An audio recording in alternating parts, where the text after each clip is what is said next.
Hello, everybody, and welcome back to Mana on the Rocks. It is I, Joe. Joining me this week, you know him, you love him, Atlas. Hello, everybody. This week, we kind of just ramble. Just a bunch of old Magic players just rambling about things that annoy us. It's one of those episodes. We don't really have a topic in mind. I kind of just want to talk Magic. Just feeling one of those moods. But you know what I'm always in the mood for, Atlas? What's that? I'm always in the mood for these announcements. What do we got coming up? Well, for the Pacific Northwest area, I think so. This week we have two things. It is first on the 29th of March, just this Friday. We have a free CDH event at Comics the Gathering in Lakewood. That shop just changed locations and they're looking to start up a CDH scene, so they're starting by firing off a free event. It's a couple rounds of Swiss with a cut to top 4. There's going to be some raffles, some pricing, just sort of like trying to get the community engaged. So that's pretty cool. Heck yeah. The next day, on the 30th, we have CDH 5, which I'll be competing at as well. It's going to be a really competitive event. I'm looking forward to having a lot of fun there, seeing a lot of familiar faces, hopefully some new ones, for testing skills throughout the Seattle and Washington area. And then next week, I will be actually in Punt City. So we're going to Phoenixville, me and a couple of people. Unfortunately, Joe wasn't able to join us. Fudge. Yep, but I will be competing in the Punt City 3 event, so that'll be really fun, a new experience for me. I have not traveled to the East Coast to play Magic before, so it's going to be a new meta, a new group of people. Should be a very exciting time.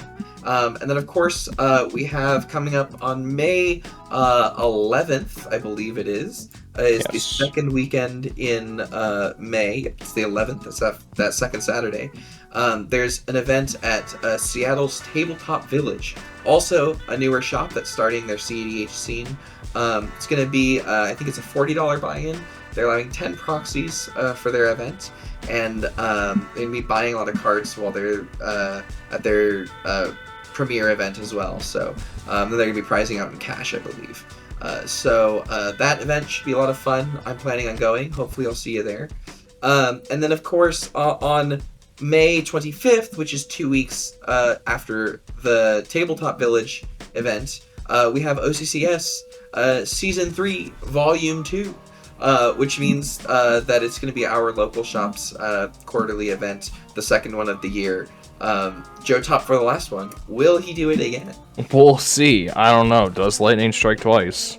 So that'll be a really fun experience, and for all of you folks who have played at Gabby's events before, or who have considered going but were turned off by the fact that their events were 10 proxies, I have fantabulous news.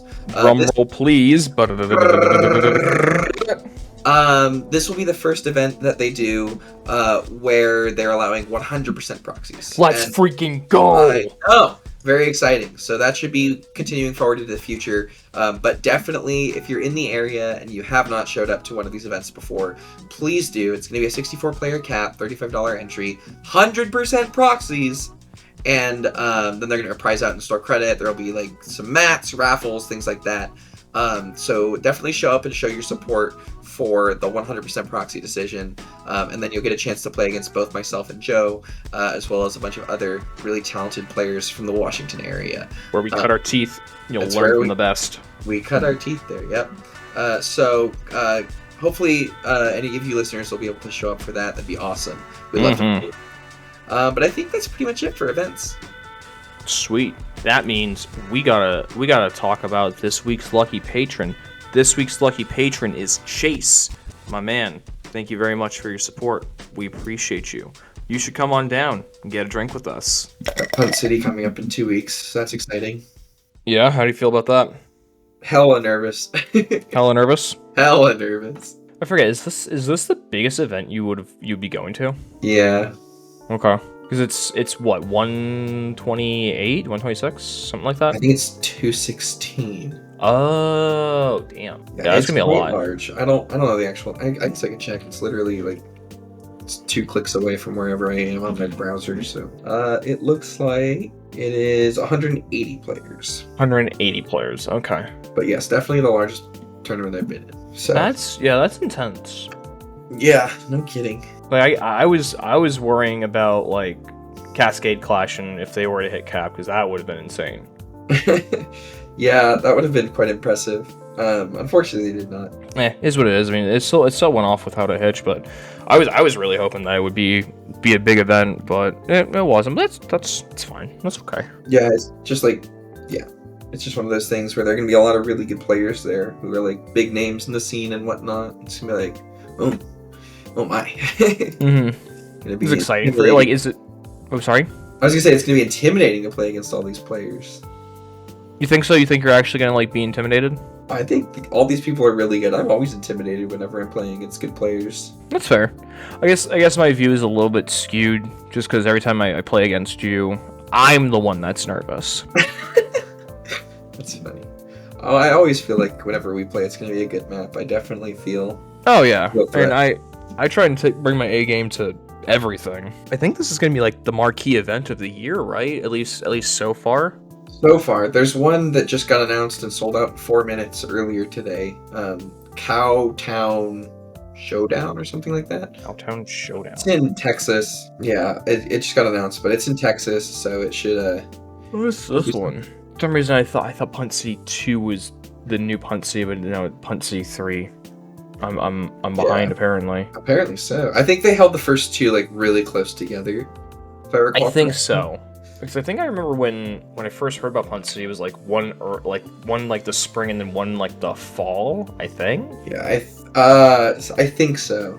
Something like that. Yeah, it's just really wild to like. I'm going through the roster right now, and just wild. Like I'm just recognizing all these names. I'm like, holy crap, this is like, it's gonna be wild. All these people who are like somebody, and then little old me. Yeah, it's definitely how to phrase this. Definitely stepping up in the world, right? You know, that classic story of, oh, I'm the best player in my area, and now you're going to like the big stage and playing with the big crew. Yeah, right. It's gonna be kind of wild and scary. I think you'll be fine. Like we talked about the other day. Like I think you know the game enough well, and I think you can play the players better than they can play you, and you get to play without a target on your back. Yeah, I'm definitely looking forward to like playing with new people against new decks and stuff. I'm just hoping it's not going to all be like the same turbo nonsense. That would be boring. Yeah, I can imagine. Like I don't know.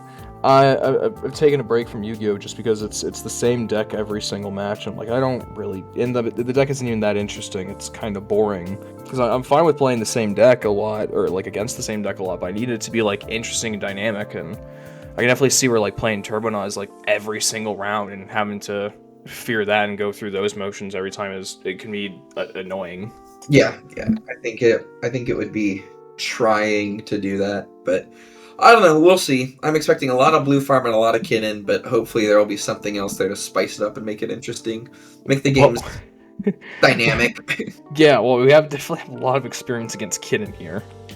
Yes, so much, so much. Because the whole meme of it being like the best deck in the format is like it's just got the highest conversion rate, right? That's where the meme is coming from.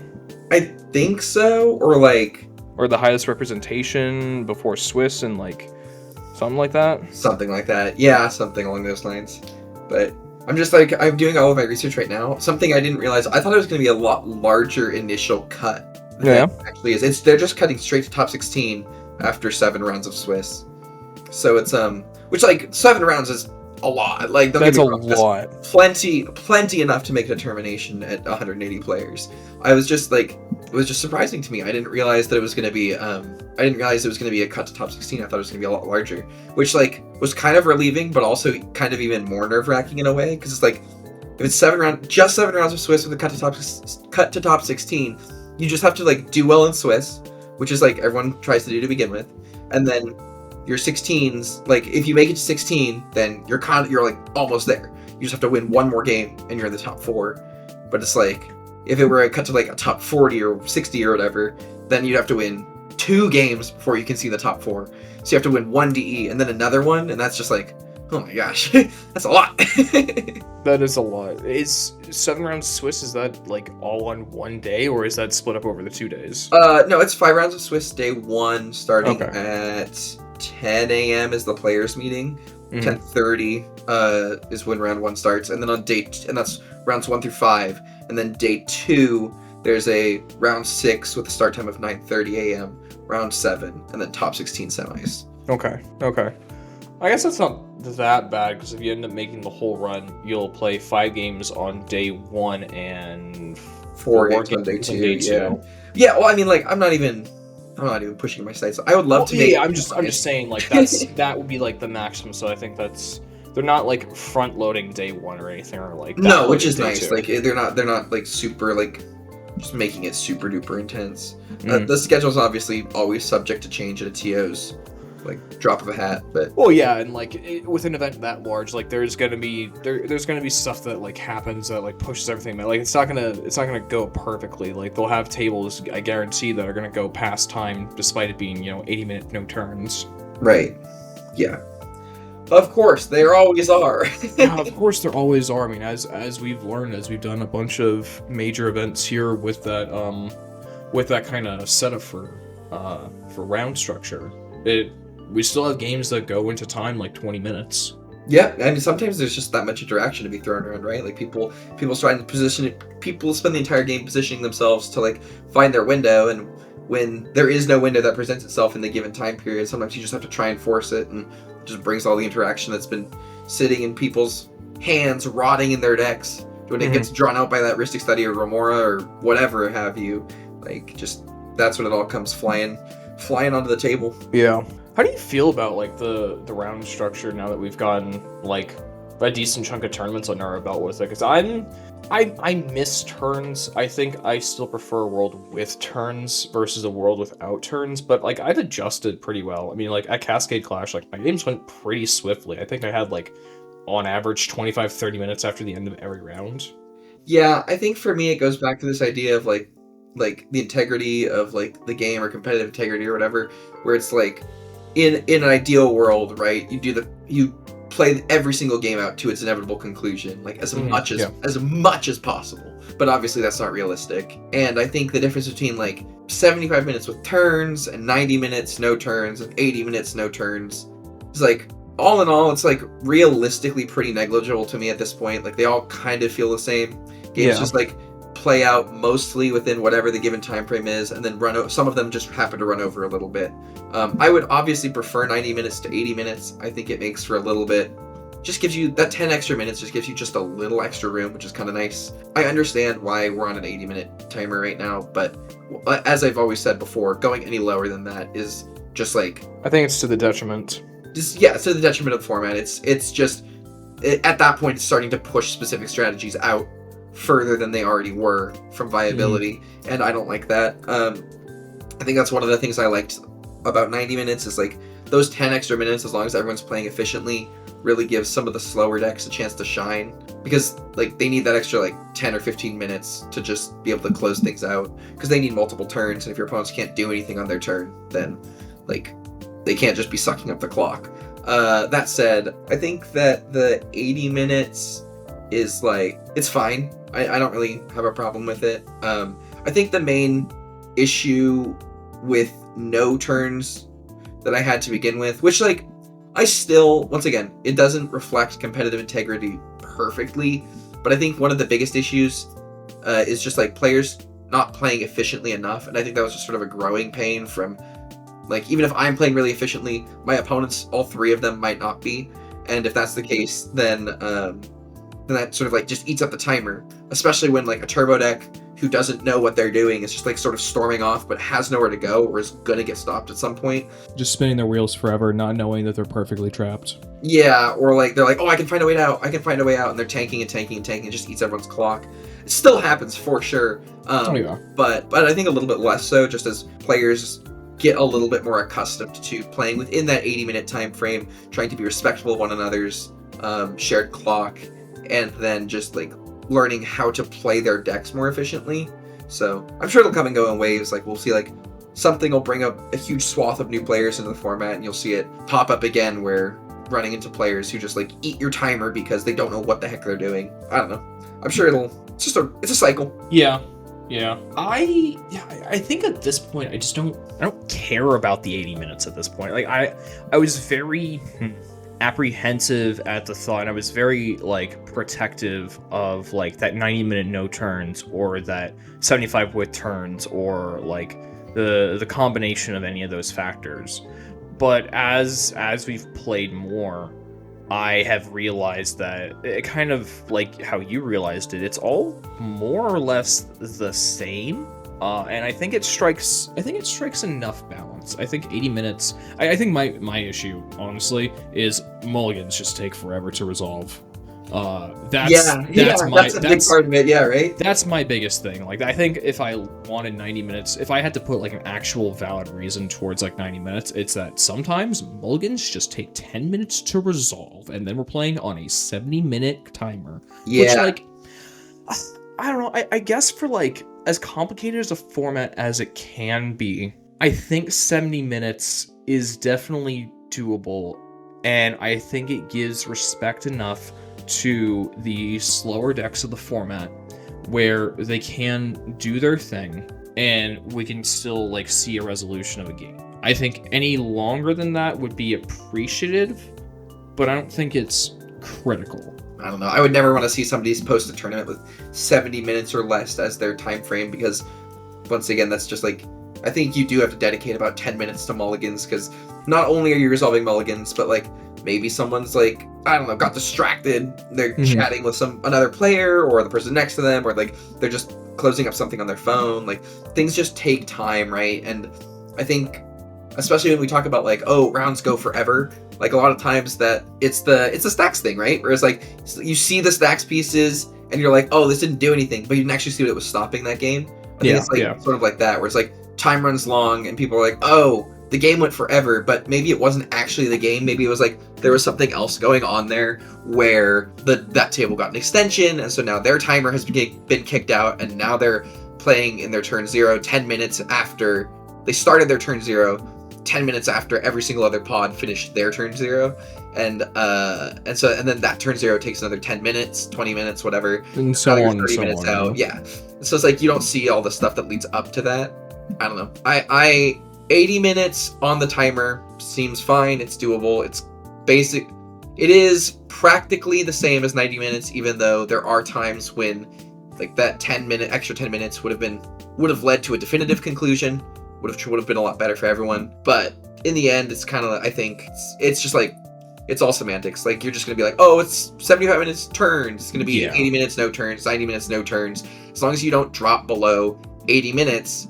And I think that at this point, that's one of my main concerns with scaling from 90 to 80 is like, as long as it doesn't continue to be a trend, it's not an issue. But if it's like, oh, we're scaling from 90 to 80. Okay, this year we're scaling from 80 to 70. And then next year they're like, okay, we're scaling from 70 to 65. Oh, if they scale, I think if they scale, I think 70 is like the bare minimum of time I think you need that seems resolve. Too low to me. Like, yeah, I agree. I think 70 is too low, but I think if you are forced to go that low, that is the lowest amount of time you can go reasonably. So let's just assume like 10 minutes for mulligans, that's an hour for the game. You know, an average 1v1 is 45-50 minutes with 3 rounds. And in a tournament setting where you have to get, 7 rounds of Swiss done, I think that can be manageable. But I think 80 is fine. I think it is. Yeah, it's a gold spot. It's a sweet spot. It's working as well as it needs to be. It makes the turbo players happy. They don't have to sit there forever. It makes the mid-range players, like, they're fine with it. They get enough time to finally execute their game plan. They get enough time to draw cards off their Ristic studies. And then try and do something later. So it's fine. It's a good middle ground. I would just be cautious of, like, if we see this keep creeping down in the future, that's like a super red flag that we need to reevaluate who's controlling time limits in the format and why they keep creeping down. But 80 minutes seems fine. It's not great. It's not terrible. It's fine. Yeah. I don't know about you, but I'm not. I don't want to frame this as like a burnout thing. So I don't think I'm burnout.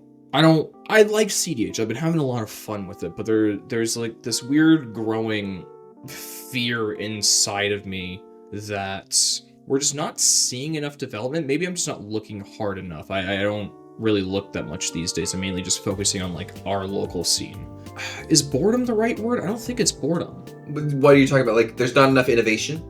Yeah, like I'm not. Maybe the sheen and the allure is starting to just like dull just a little bit. I'm noticing that. Maybe that's what it is. Could also be that just like you want something creative, something flashy, something new to pop up. Like, Yeah. whether it's a commander or a card to build around or something, and they just haven't really printed that. Because that's kind of where I'm at right now. Is like, I would love to see something new that I can fall in love with and just like build a deck around, whether it's a commander or like some card that just like absolutely breaks the 99 if you build around it.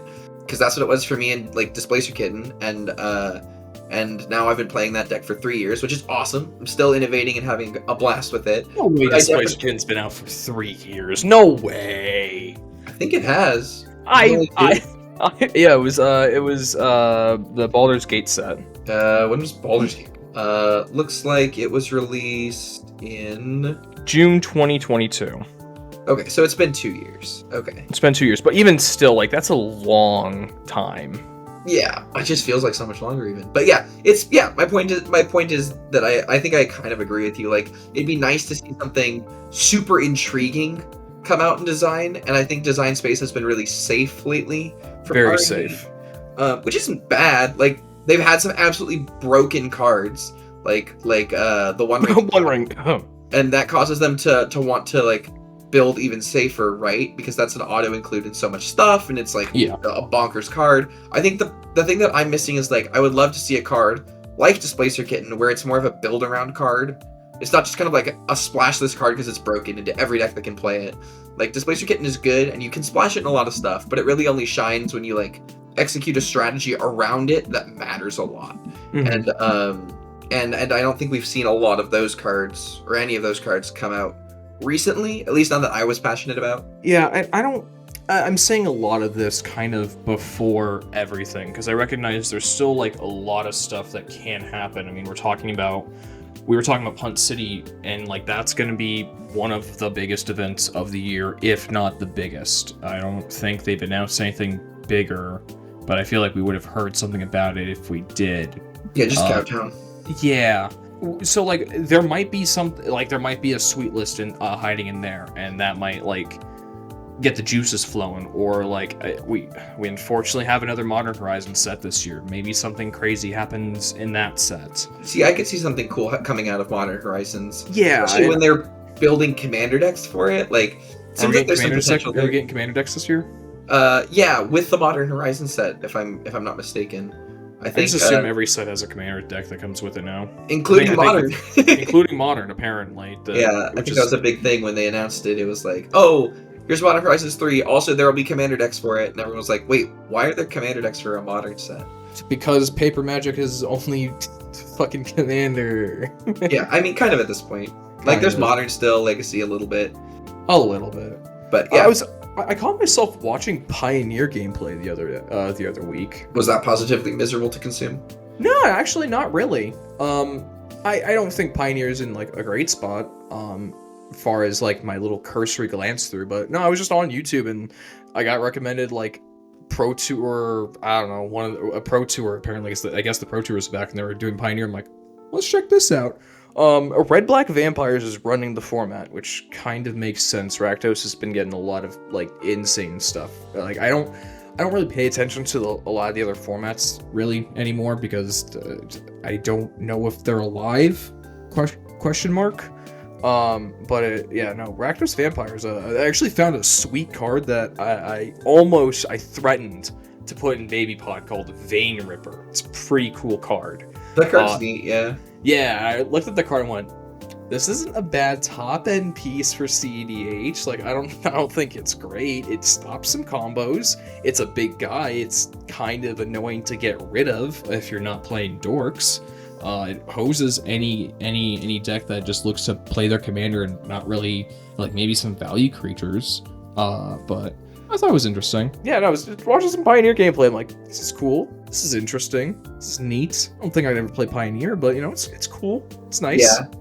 Yeah, I think one of the things for me is like I think that the other Magic formats they're kind of like they're developed like they're not solved, right? Especially the ones that keep having their card pools grow. Yeah, But they keep like they're very well established, well developed. Like there are certain strategies that are gonna do well, and if a certain type of card gets printed, it's going to support that archetype that already exists, and that archetype is going to get better. It takes something really unique, something really strong and new to break a new archetype into the format. Like otherwise you just see like sort of like the core lists of that archetype shift, right? Like Delver doesn't cast Delver of Secrets anymore. It's now Murktide, but it's the same deck. Which is like the craziest thing to me. Yeah, it's now Murktide, but it's the same deck as Delver for all intents and purposes. You stick whatever your threat is, you play a little bit of a control game, and then you just aim to like slowly beat your opponent to death. And I think like to some extent CDH is kind of the same right now, where there are some really well established archetypes, whether that's 4 or 5 color pile or like mono red Godo, like super fast like Voltron mono red stuff, like Esper control-esque strategies with like Tivit or Esper Malcolm or something like that, or like Dimir like control type things, and then like Mardu Turbonaz or like Grixis Turbonaz or whatever like the Turbonaz variant happens to be. But I think like the thing that I'm missing right now is something to sort of and I think Commander's a little bit unique in this aspect that a singular card getting printed can bust a new archetype entirely into existence. 100%. Like because it's singleton, you only really need like one crazy strong card printed, and you can pull all these random cards from across Eternal formats into play. Whereas something like Modern, it's like sometimes you really need like oh, that card is really cool. It'll be really good if X ever gets printed. Yeah, it needs like an extra enabler, or like it needs more cards to like build around it, or what have you. No, I 100% agree. Yeah. And like with the singleton nature of it, like and like the access and prevalence of like tutors and tutor effects. I mean, hell, like look at a card, look at an interaction like Kinnan, for example, where Trophy Mage and Basalt Monolith are like so critical to the deck, but you don't really see those cards anywhere else because you can't really play them. You don't really have like the access to them that like a Kinnan deck would to its specific like namesake combo piece. Or like our like Displacer Kitten decks, where you're able to kind of build around this one singleton card and have pretty consistent access to it, or at least access to the game plan of it. Yeah, absolutely. And it's one card introducing a whole archetype. I think is the reason to like stay invested in like CDH, I guess, because there's always the potential that something new happens. I keep wanting to like do like this sort of like deep dive into like rogue deck building in CDH, but I think it's so hard for rogue decks to just do well because there's such a high bar to clear for like a non-established deck to, hesitate to say like get the recognition, but like put the numbers up, so to speak. Always the chance to be wrong, and I think of any of the Magic formats where I think this format has the highest potential for your Jank Brew to do the best versus like if you were to take a Jank Brew to like a Pioneer Pro Tour, just kind of rounding out the conversation, it's a little bit harder to kind of achieve that, but I think CDH are able to keep that dream alive a little bit easier.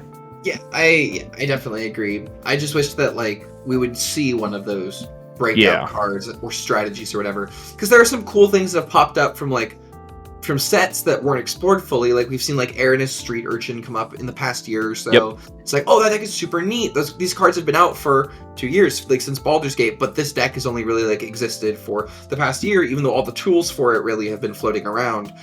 Someone just finally put it together. Like that's neat. There is still innovation, but there's nothing there's no breakout innovations recently. There's nothing comes up where it's like, oh, like that is like a super interesting, different, unique take on something.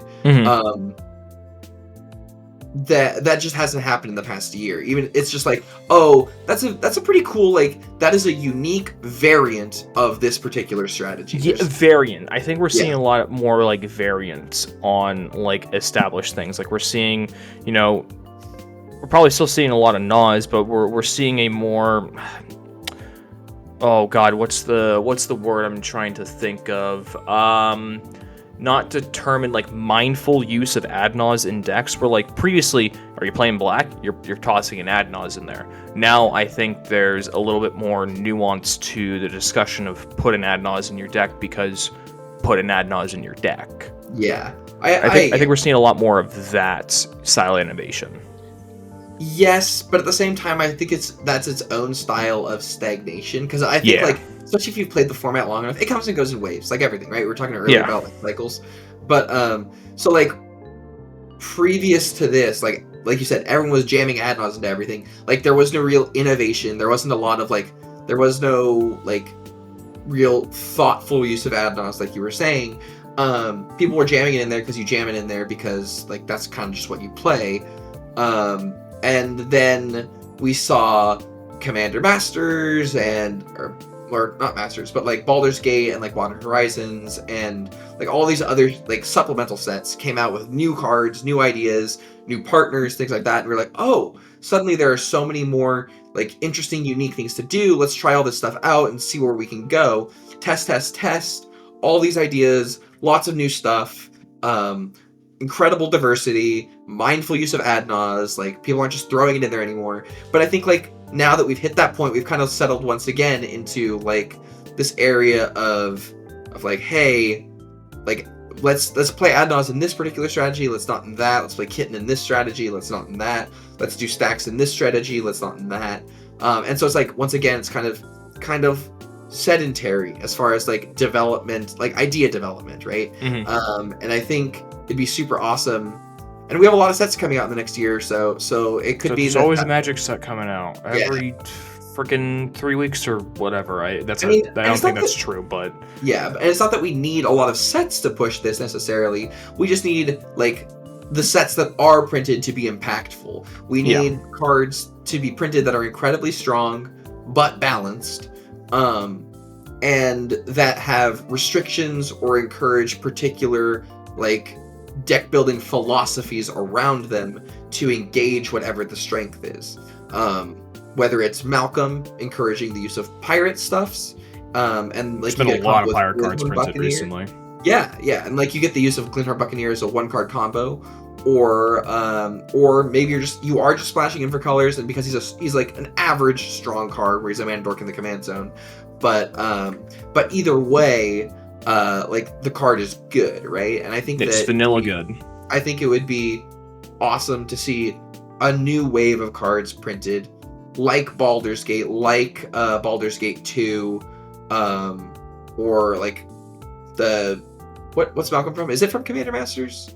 Yeah, it was from Commander Legends. Legends, that's what it was. I was like, I know there's a supplemental set for Commander, but yeah, something like that where it's like, here are some really like just generically strong cards, you figure out how to break them, right? Like Tevish thought, crazy good, but a little slow, so you have to like sort of wait. Do you want to play this in like a slower strategy like stacks, or am I using it as like a backup draw engine for something that's faster like Grixis or Demeanor, right? And so and so it's like something along those lines. And I think that if Wizards would just like create these really strong cards, make sure they're not like inherently broken, just like off the cuff, right? But then stop printing these safety mechanisms onto cards where it says like only once a turn, or only if cast, if this, if that.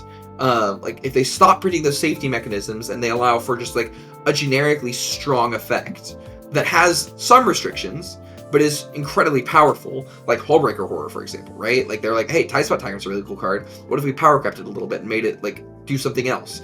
And so now it bounces spells off the stack and it can't be countered, and it has flash, right? Super broken stuff, except can't bounce your own spells, so you can't do anything crazy with Storm, and it can't bounce lands, so you're not like removing someone entirely from the game just by casting a bunch of spells repeatedly.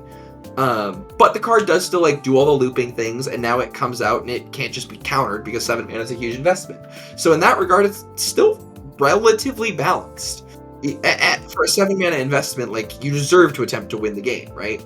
Yeah. But it doesn't guarantee it. Like, you can still be interacted with. So, yeah.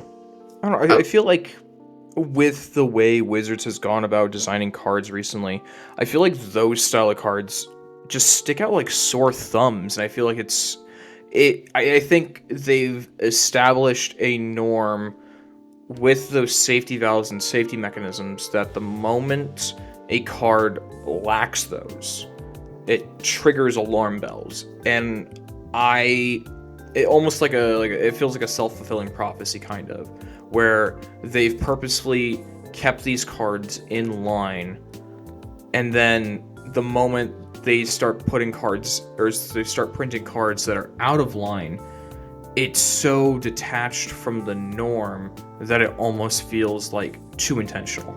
Yeah, I can agree with that.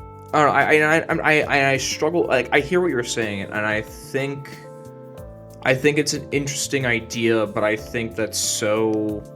I think they're always trying to develop the most interesting cards in the game. I think that's what they're ultimately trying to do. They're trying to provide a lot of interesting cardboard and a lot of interesting toys for us to play. And I think as the game has gotten more and more complex, because I definitely think the average card reads very, very silly, and I'm using silly to describe like complicated here, that it's hard to get across like kind of a vanilla good effect, like a Malcolm like sort of thing. I don't think I think it's just kind of hard to like make it unique and still make something just generically strong, right? Yeah. If they're trying to make something vanilla good, like you say, like that doesn't. That I think the problem is that doesn't make a splash. Mm-hmm. Like it has to be something crazy, which I think broken. Is almost worse in a way, which loops back around to the point of print better cards. Yeah, I think that if they should not be printing anything crazy broken, in my opinion. Yeah. They should be printing. I think everyone can agree with that one. Yeah, they should be printing things, in my opinion, that are very, very strong, that have a restriction that go with them. And I think that is what... Because I disagree with your point about Malcolm being vanilla good. I think the card is very, very strong with a caveat. And I think that caveat is that you have to hit someone specifically with a pirate. And that it can only trigger once per player. And that's a balancing thing. That seems fair. Definitely. But I also think that that caveat is what kind of makes it interesting. And I think that printing something like Trouble in Pairs is a really good example where the card's insane. We say the card's insane, but the card is actually just like strong and has a restriction, right? Like, your opponents have to do it checks a lot of boxes, but your opponents have to fill those boxes, similar to like a Ristic study effect. And those only happen once per turn, just because, like, inherently you can only cast your second spell once per turn, right? You can only attack with 2 creatures, like, a single time per turn, unless you're playing extra combats, blah, blah, blah. But the point is, these things are, like, there are restrictions on the card. And I think that is what makes them interesting to play. And then for the players to identify which of these restrictions maximize the effect that I'm getting, whether it's Malcolm being a blue commander in the command zone that is also a pseudo mana dork, which is strong, or it's Malcolm in the command zone and there's also a 1-card combo with my commander that is also a mana dork, which is incredibly strong. I think that those are the things that make decks interesting to build around, in my opinion. Like, we'll go back to Displacer Kitten, where I think that card is very interesting to play with, because you have to have flickering a non-land permanent has to provide you with some amount of value, right? Yeah, you're doing it for a reason. What's your payoff? Yeah, and that's not inherent to a lot of cards. Some cards, you flicker it, there's an ETB. Some cards, you flicker it and it resets something that's negative about it. Like, there's a lot of different ways to approach that. Mm-hmm. And I think that is an example of the dynamism we're looking for. I think that the comparative card, Paradox Engine, while personally I like that card a lot, and I think that the card is incredibly strong, that is a card that I would call just generically strong. And while I don't think it's necessarily broken beyond the limits of the format, it doesn't, like, you have to play mana that taps, that's a non-land, which basically all decks do in some variety or another at this point. Everyone's So that's not playing rocks or dorks. Yeah, so that's not like an incredible restriction. You're just kind of like get to include it for free as long as you're playing enough of that style of effect, which doesn't make for incredibly interesting deck building. No, because then you have the One Ring issue again. Yeah, which is the biggest argument against Paradox Engine being legal that I could see at this point. Yeah, I don't think One Ring and Paradox Engine should be allowed to exist in Commander at the same time. I think we get one or the other. You cannot have a format with both. Yeah, and at this point, I think Corser Crew Fix can also never come back if we're keeping the One Ring legal. But that's it's not even that, right? Because I think part of the problem with these cards is like when you allow every deck to play them. Yeah, that's what half the problem is. And so like all of these, like, it's really cool that non-blue decks have a crazy strong draw engine. Non-blue decks should not have a crazy strong draw engine. Draw has been locked up in blue for how long? But I don't know. I hear that, and on one hand, I think I agree. Not every deck should have access to a crazy strong draw engine, a la the One Ring. But I also think it's a little bit insane to lock up the only good draw power in blue, and I get that Magic has always had that, and Ancestral Recall has been in the game, and even Richard Garfield himself said, like, yeah, we recognize that, like, locking up card draw in blue was too rich a mechanic, too powerful a thing to denote to one wedge or one chunk of the color pie. Well, that's why I like Trouble in Pairs so much, is because I think that effect is powerful, but I don't think it's like crazy broken like the One Ring, right? Like, there's a limit to it. Not every single deck gets to play it. Like, if you have to be playing white to play it. You also have to be able to afford double white on 4 mana, yeah, which is a tougher casting cost. Yes, and I think that that's sort of like where the mistake with the One Ring and Paradox Engine was. Like, those effects should be tied to a color, whether or not it has anything to do with the attributed color pie, like effects or whatever at this point, because I think we can all agree that at this time in Magic's history, they've effectively abandoned whatever the color pie attributing attributes are. Like, blue is not solely the card draw color. Red is not solely the aggro, like, burn damage color. Like, there are other effects of that variety in other colors, at least to some degree, and I think that's fine. I but think lock it to a pip. Yeah, I hear what you're saying. I think it's more so a matter of the old guard has fallen and new post has taken up. I still think each color and each color pair, I think, are still distinct. I think they still have identity. I think it is just changed. Like, red now has impulse draw as its card draw mechanic. I think all aspects of the color pie have, like, their own. We'll stick to card draw for this example.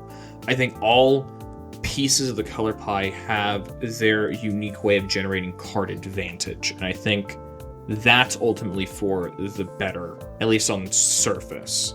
I think just natural card draw, I think 100% that's blue thing.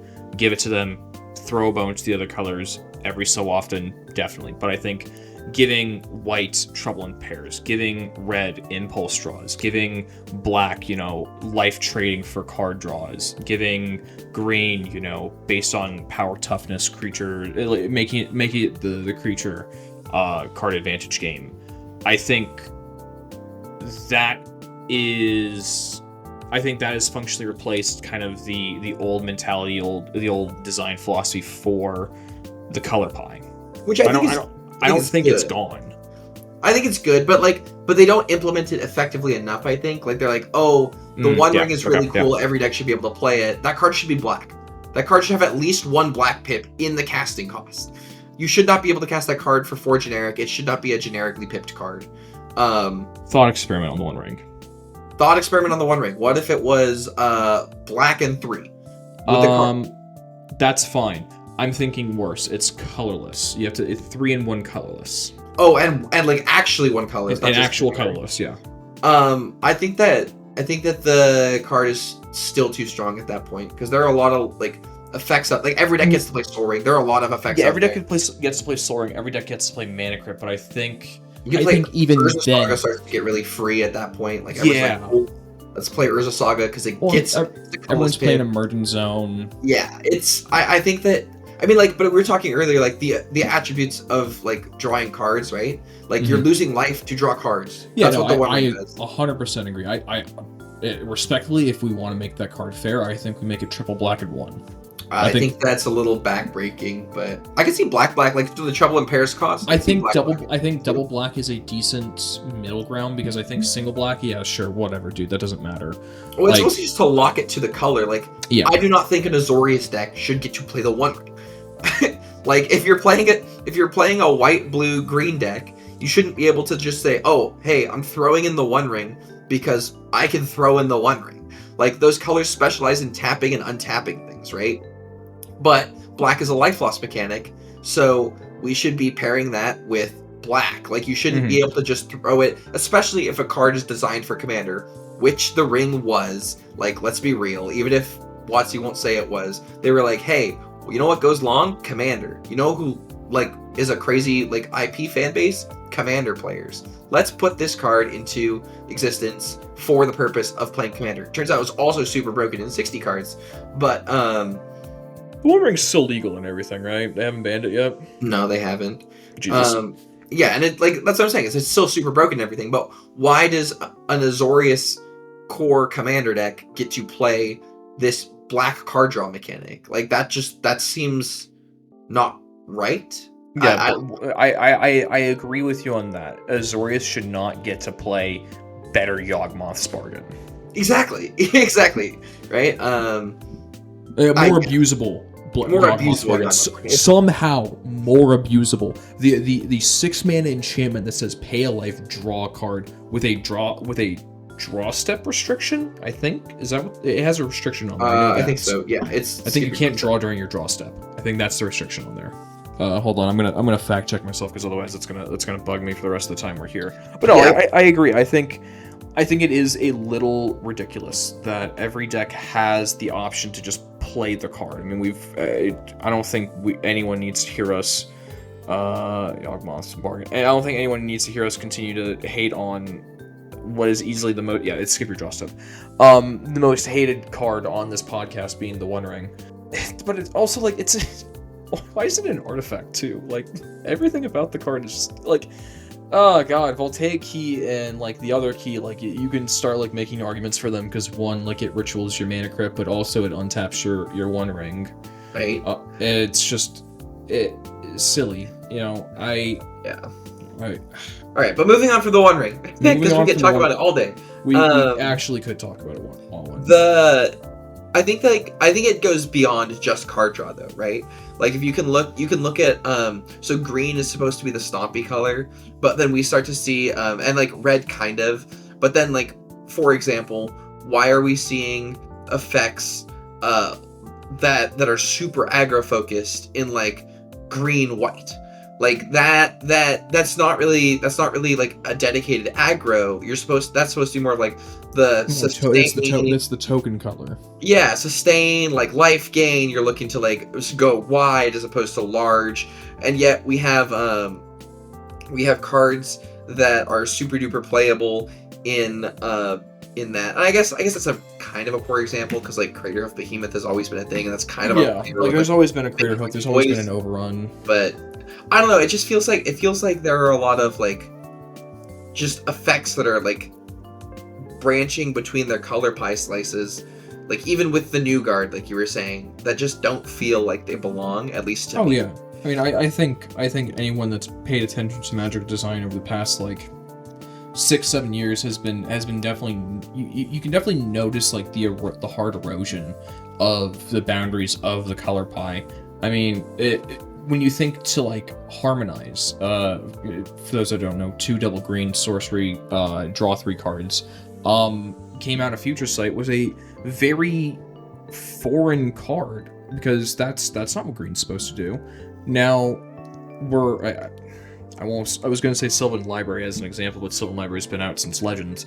But like a card like Guardian Project, for example, like it's solid card drawing green. I guess green's always had access to it because Harmonize existed and they wanted to push the boundaries of the color pie, but yeah, it's difficult. I don't know, I was talking with a coworker today, and I've talked to him. He's more of like a casual like Commander player. He's slowly getting back into the game, and I've talked to him a bunch about like just like, oh yeah, I'm competitive. Like I have like, you know, like these opinions and whatnot. And he's like, yeah, I was looking into like competitive stuff just because I was curious, and you know, I kind of understand a lot of what you were saying about like Magic design being like insane these days, because it feels insane just reading some of these cards and what they are allowed to do and allowed to print on cards, and we just go, yeah, that's bad now.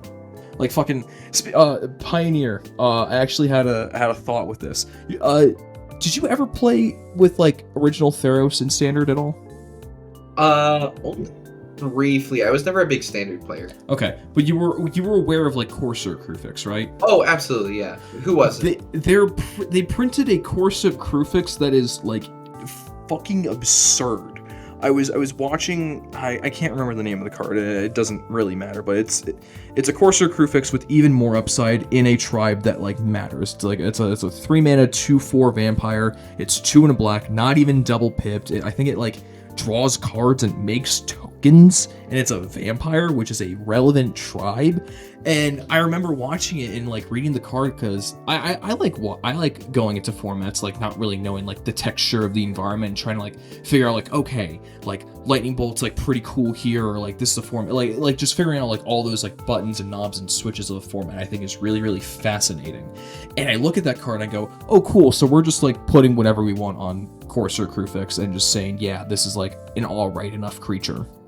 It's just it's absurd. Like it's just the wondering problem. Wait, so does the card let you? Sorry, does the card let you play lands or? No. So I'm saying Corsair Crew Fix because it's a 3 mana 2/4, and in my brain, it's a 3 mana 2/4 that generates card advantage. So in my brain, that's a Corsair Crew Fix. It really is Corsair Crew Fix. All 2/4s. All specifically 3 mana 2/4s that are on the ground specifically that generate card advantage is a Corsair Crew Fix. No, it like when it attacks, I think if you have more life than your opponent, you lose a life and draw a card. If you have less life, you gain a life and make a vampire. Something stupid like that. Anyway, the whole point of it being like Magic design's going fucking insane. Like even not in like the Commander environment. Like it's just standard sets are just not full to the brim, but like the limit is being surpassed when it comes to design, and I start going, where did we go wrong? Yeah. Are we even wrong at that point?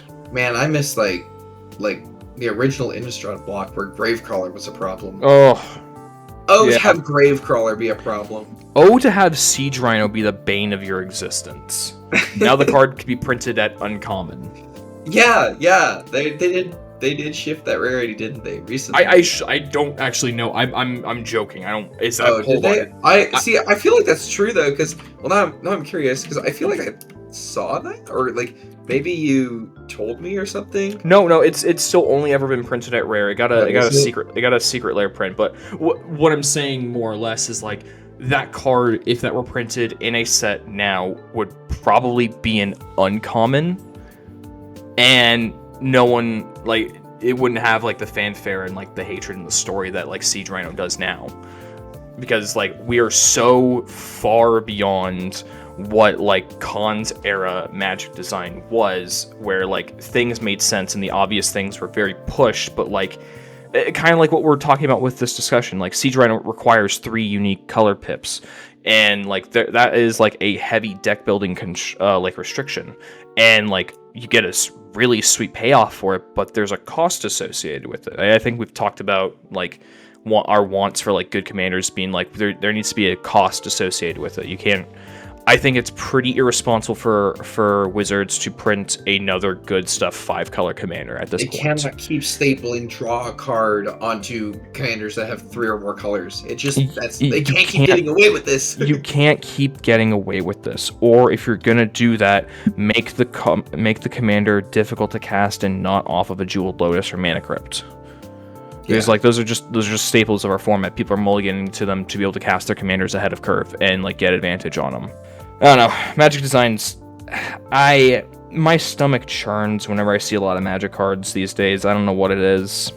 I don't know. I'm still excited for the Outlaws spoilers though. I think the Outlaws. But so I say that.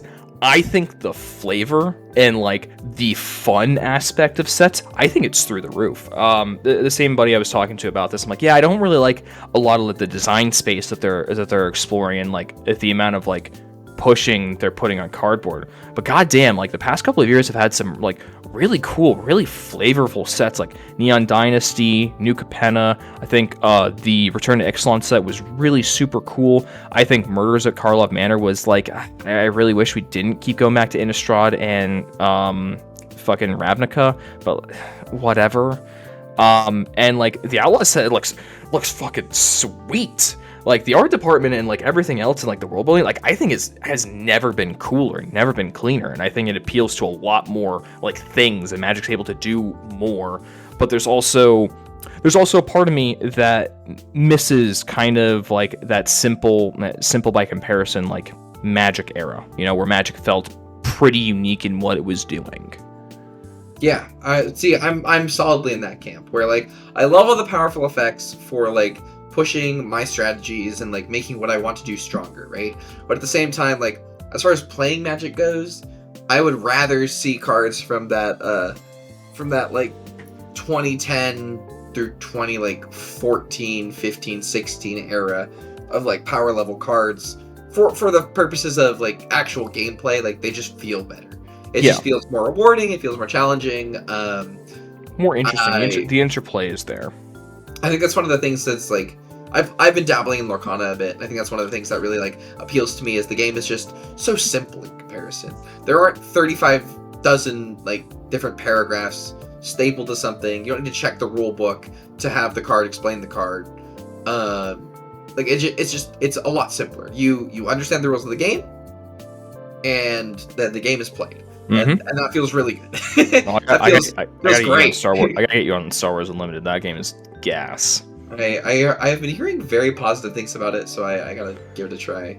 I've been on a small mission to try. I think I'm gonna try to play every TCG this year. Not like competitively, but like I'll like pick up the starter decks and be like, yeah, I have the starter decks for all of the major TCGs. We should play, I don't know, Flesh and Blood or Digimon or One Piece or whatever. Yeah, Digimon, it seemed like a cool system. I think it's a fascinating system, personally. It's interesting. I don't know. It doesn't seem like my cup of tea, but Lorcana's been really fun. Star Wars also seems like it has a lot of potential, and I think I would enjoy that game as well. Oh yeah, no, I don't know. I think that's part of where like I was talking about like that like sheen dulling from CDH. Like I think CDH is so incredibly unique, and the more and more I think about it, the more and more I go, there is not a single game I have played or heard of competitively wise, I'm talking competitively here, that plays and does the things that CDH does. I struggle to think of another game that's played at this level with this amount of intensity the way that CDH does. But goddamn, do I miss just my deck against your deck 1v1, our cardboards just clashing. That's so true. I think that's the part that like kind of dulls that sheen a little bit. Is there's an easy simplicity to it. There's not, I have to worry about how I'm saying or posturing, or I have to be the hall monitor for this table and be like, guys, the blue farm player just tutored twice. We all know what that means, right? Like I don't have to do that. I can just play the game. And on that happy note, I'm about tapped out for this week. Yeah, we sunk all our resources, and now we're gonna change phases to the end step here. Yeah, now we're gonna get blown out by an endurance. Alrighty, buddy.